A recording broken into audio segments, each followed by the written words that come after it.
salaam sama gars yi dal leen ak jàmm sama chaîne YouTube bi ci vidéo bi nag dama leen bëggoon woon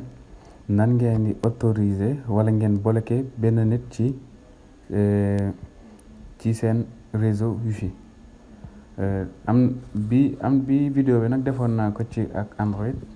mais ci commentaire yi daa am ko soxla ci iPhone moo tax ma ne xaaral ma décidé def ko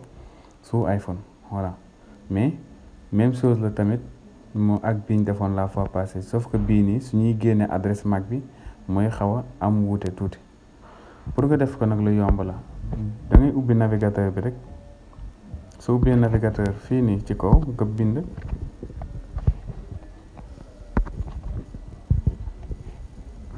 waaw nga bind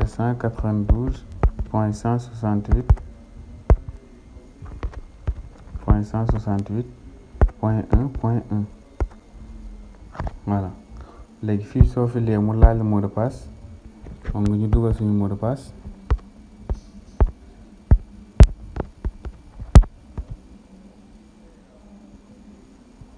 voilà léegi suñ dugalee suñu mot de passe nag fii la ñuy ñëw léegi suñ ñëwee fii nga ñëw WLAN bii mooy bii nekk ci ruq bi nii WLAN ensuite nga ñëw ci réseau avancé bii voilà léegi soo ñëwee ci réseau avancé bi ñun liste blanche lañ dëgg def mooy c'est-à-dire ñun ñooy autorise ñi nga xam ne ñoom luñ bëgg ñu connecté fekkoon tamit da ngaa bëgg bloquer nit da ngay def blacklist bi nga def appliqué mais ñun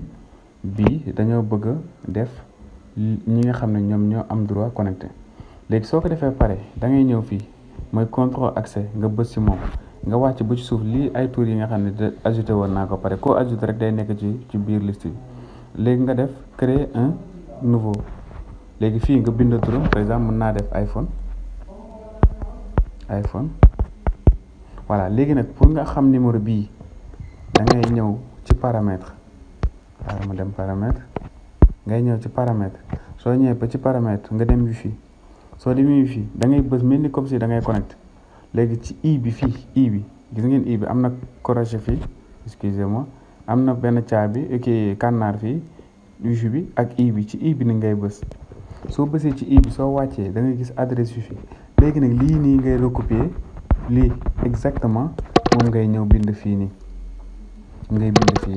voilà mooy lii ngay gis fii waaw mu duggaat li ngay gis fii